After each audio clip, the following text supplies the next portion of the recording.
Bem, minha história começa em Padre Miguel, Rio de Janeiro, onde nasci, onde minha família escolheu que eu nascesse. Logo novo, com 2 anos de idade, a gente se mudou para Campos Goytacazes, com uma proposta de emprego do meu pai, para melhorar de vida. E a gente foi para o interior do Rio. Chegando lá, passando 3 anos após essa mudança, ainda sem estabilidade financeira, porque o emprego que prometeram para meu pai não chegou. Então, algo que eu herdei dele foi fantástico, que é poder saber se virar em algumas coisas. Logo 3 anos após a gente chegar, quando eu tinha 5 anos de idade no Rio, meu pai morreu. Acidente de carro, família estabilizada, ficou desestabilizada. Aconteceu várias coisas nesse período infantil da minha vida, mas sempre, após a morte do meu pai, eu sempre fui uma criança muito introspectiva, sempre fechada. Eu sempre fiquei trancado no meu mundo imaginário, na minha mente. Eu adorava assistir Dragon Ball, essas coisas desse tipo de criança, queria ser super-herói, salvar vidas. O tempo foi passando, sabe, você vai crescendo, vai percebendo que aquele mundo que você achava que poderia acontecer, não vai acontecendo. O pai que foi ao trabalho, não volta mais. E a ficha vai caindo. Então, a partir daí, começa um desafio. A primeira coisa que falaram para mim após a morte do meu pai não foi um consolo. Foi, agora você é o homem da casa. A primeira atitude que eu tive quando me falaram isso foi pegar uma gilete e tentar fazer a barba. Me cortei. Doeu um pouco, mas aprendi que ser o homem da casa não era só fazer a barba, né? Então, aquela responsabilidade sempre ficou na minha cabeça. Minha família sempre preocupada com o meu futuro, sempre me comparando ao meu pai, sempre me comparando à pessoa que ele era. E todo mundo me via nele. Isso me criou uma pressão muito grande. Mas, com o tempo, eu vou me enturmando, vou me pegando amizades, fui crescendo, solto mais na rua. Não tinha tanta liberdade quando pequeno, mas fui crescendo, então fui soltando mais. Era demarcado, eu fui soltando para a rua aos poucos por causa do trauma. Minha irmã também, ela ficava muito preocupada, então demarcava espaços na rua. E com a idade foi chegando, a liberdade foi crescendo. Minha mãe sempre sonhou em colocar eu para tocar em alguma coisa, sabe? Ela sempre achou bonito e tal. Queria que eu tocasse saxofone. Até aí tudo bem, só que eu tentava entrar na música e não gostava, não queria, não era bom. E aquilo nunca me agradava. Com a idade crescendo, cheguei a um ponto que fui olhando as pessoas na rua, não tinha meu lado paternal, então certas questões da minha vida foi aprendida pelos meus colegas, vendo a atitude deles e imitava. Chegou um tempo na minha vida, adolescência, que minha mãe, vendo o andar da carruagem em relação aos meus colegas na rua, que tinha uma certa malandragem a mais. Uma malandragem carioca, só que um pouquinho além do normal. Então, minha mãe, vendo aquele perigo iminente, e falou assim, não, vou ter que te ocupar, vou colocar você na música. Não queria, de jeito nenhum. Não queria colocar na música. Achava chato, já tinha tentado 2 vezes, eu não queria, não era bom. Todo mundo que entrava se destacava, menos eu. Aí minha mãe falou, não, tem um projeto aí que está dando uma bolsa, você vai tentar, entra lá que você consegue. Cheguei lá, nem escolher o instrumento eu pude. Chegou um cara chamado Marcos Rangel e falou assim, você vai tocar contrabaixo. Aí eu, não, mas eu quero clarineta. Não, vai tocar contrabaixo. Aí eu, tá, qual é o instrumento? Aí mostrou. Aí pronto, não quero. Não vai dar certo, é muito grande, é caro. Não, não quero, não quero. Não, 1 semana. Mas por que você quer que eu toque contrabaixo? Olha o tamanho das suas canelas. Você vai ficar enorme. E eu não era tão grande.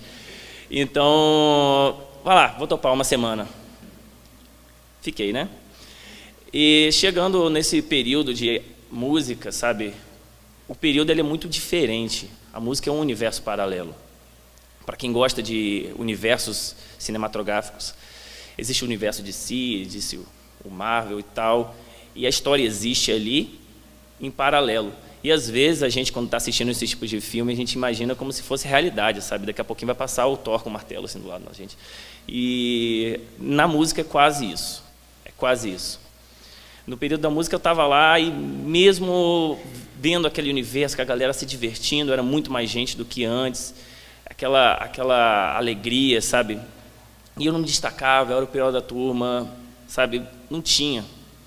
Mas chegou um momento na minha vida que deu aquele estalo, um estalo diferente.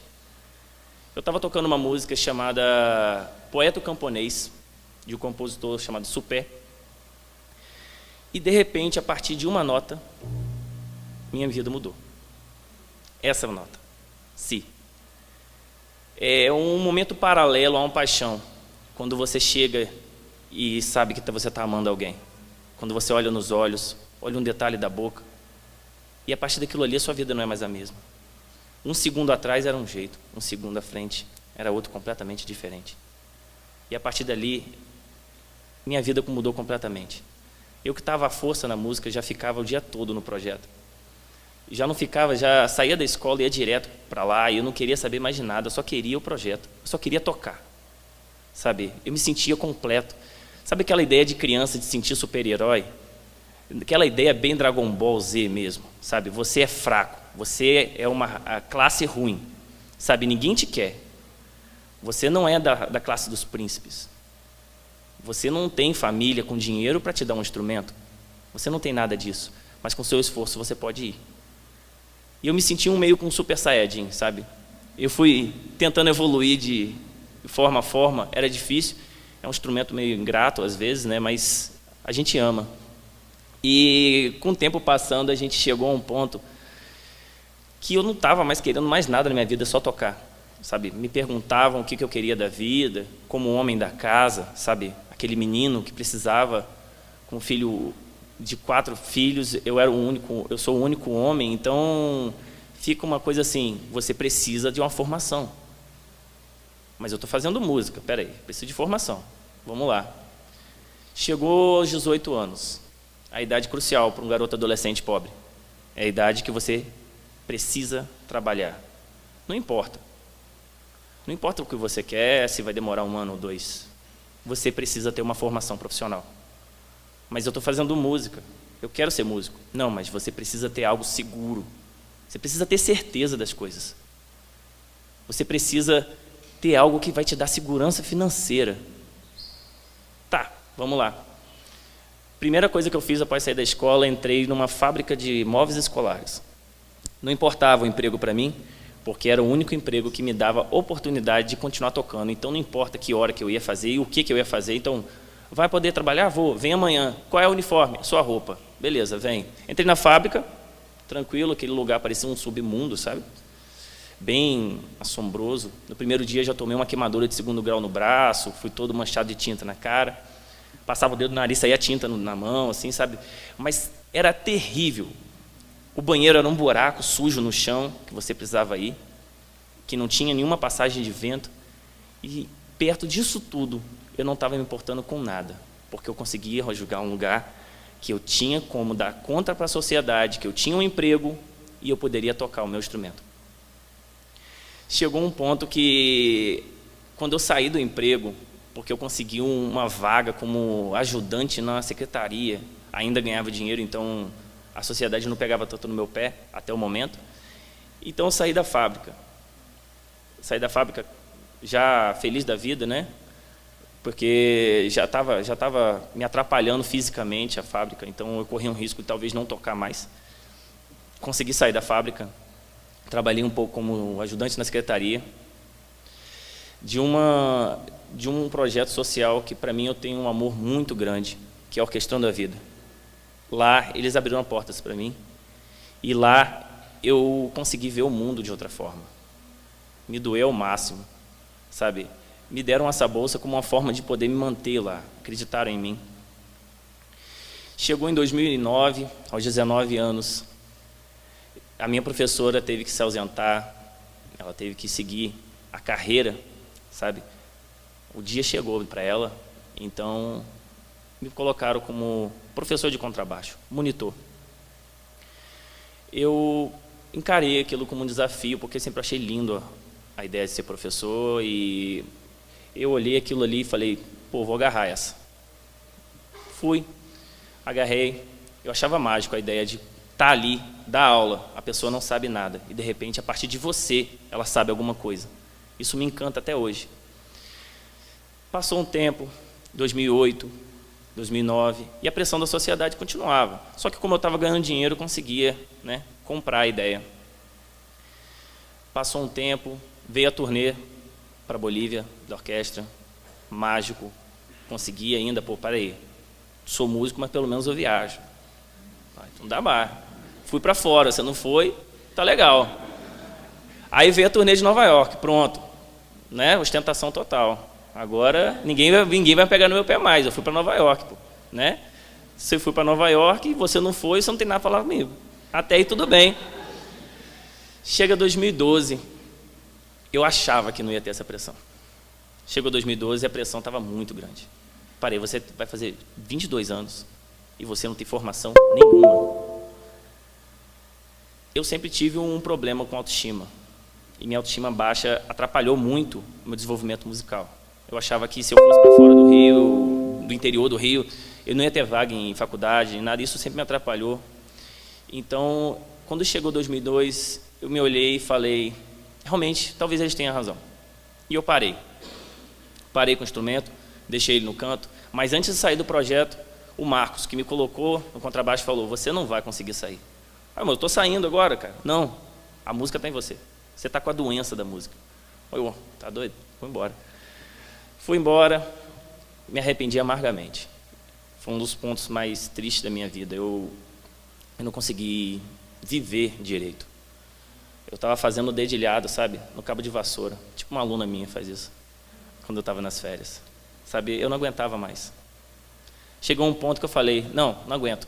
Eu vou voltar para tocar. Você vai voltar para tocar? Vou. Mas eu prometo que eu faço um curso. Eu vou prometer. Eu vou voltar, mas eu faço um curso de alguma coisa, sabe? Profissão. Aí eu fui. Voltei. Me senti um bandido. Me senti um imoral. Você está voltando a tocar, né? Voltei em 2013. Parecia até uma praga. Chegou em 2014. Antes dessa minha transição, teve a turnê para Portugal. Eu imaginei, pô, agora, né? Massa. Final de 2013. Só que chega em 2014, a prefeitura cortou o patrocínio e a partir de agora vocês não vão mais receber. Pronto. A praga de novo volta e você é um qualquer na sociedade. De novo, um desempregado, músico, mais conhecido pelos conservadores como vagabundo. Então, eu comecei a me enfiar em qualquer bico que aparecia. Qualquer coisa que aparecesse na minha reta, eu já estava... bora. Pedreiro. Palhaço. Nossa. Foi um dos melhores, foi o palhaço que eu fui um monstro no labirinto, então me saciei, assustei as pessoas, mas mesmo assim, eu fiz aquilo pelo dinheiro para conseguir um festival de música. Para as pessoas, eu estava para conseguir dinheiro, para ser um trabalho. Não, é tudo para música, tudo fachada. Porque a gente precisa de dinheiro, né? 2015, essa pressão voltou de novo e parei mais uma vez. Dessa vez eu fui cumprir a promessa. Fazer um curso de administração, vou trabalhar com assistente administrativo, é isso aí, sou bom em tabela, vou nessa. Me afundei porque é música que eu quero. Apareceu uma oportunidade de trabalhar com música de novo, meu coração fez aquela cosquinha, sabe? Vamos embora. Trabalhei com música. Cardoso Moreira, apareceu uma prefeitura. Quando acabou o ano, voltou aquele problema de patrocínio, não vai renovar, meu Deus, o que eu faço na minha vida? Sabe, eu fiquei apavorado, de novo, vou ter que largar, até que apareceu um convite para mim. Esse convite foi para vir para o Neugibá. Eu conheci o Neugibá, conheci alguns músicos, mas eu não conhecia a fundo. Nesse meio tempo, quando eu estava recebendo, poucos dias que eu estava recebendo esse convite, desse mesma pessoa que me colocou no contrabaixo, sabe, que me falou que eu estava com a doença da música, ele mandou esse convite para mim, eu fiquei pensativo, falei com a minha noiva, a gente estava perto de casar, só que eu tinha que tomar uma decisão em semanas para conseguir assimilar e tal, só que eu tinha que decidir logo. Você vai para Vitória da Conquista. Eu nunca saí do Sudeste, então do Sudeste para cima, então para mim, meu Deus do céu, eu achei que eu chegar aqui, tá todo mundo jogando capoeira no Pelourinho e tal, não, mas nada disso. Aí eu, vou... E o que eu faço? Minha esposa estava meio grogue, falou, meu Deus, o que eu faço? Beleza. Nesse meio tempo, eu recebi a notícia que um colega meu da trompa tinha falecido, o Marlon. Criado na periferia como eu, vivia da música como eu, só que a cosmovisão dele era diferente, sabe? A música conseguiu segurá-lo até o ponto dele ficar num lugar onde não deveria, ser confundido com um bandido por causa da cor da pele dele, por causa da marginalidade, por causa das amizades dele. Depois que perdeu o patrocínio, ele ficou de bico em bico e foi assassinado. E quando falaram para mim para vir Vitória Conquista, eu pensei, nossa, vamos embora, vou aceitar esse desafio. Cheguei aqui sem rumo, sem conhecer ninguém, nada. Deixei a minha futura esposa em casa e fui para cá, ficar sozinho, num lugar completamente diferente de onde vivia.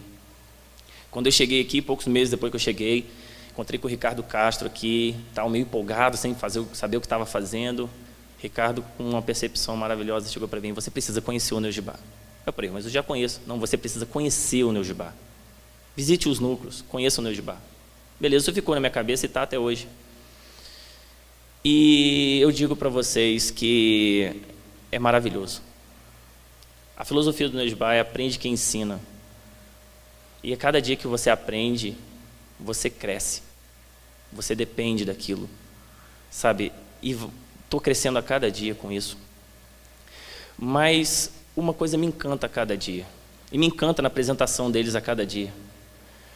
Eu vejo alunos que antes não tinham perspectiva, com uma perspectiva grande.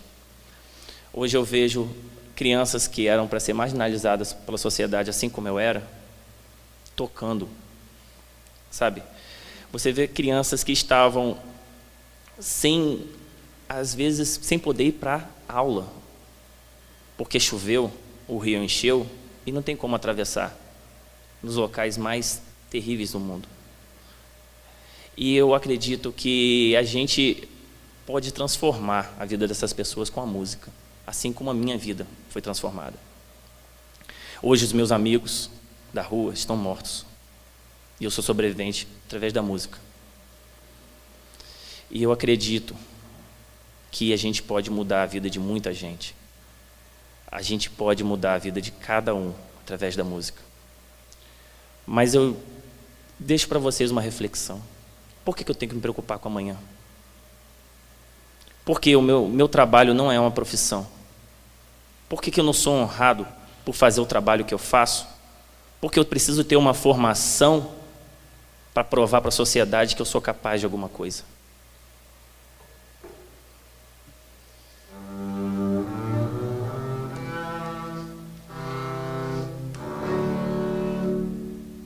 Vocês resolvem.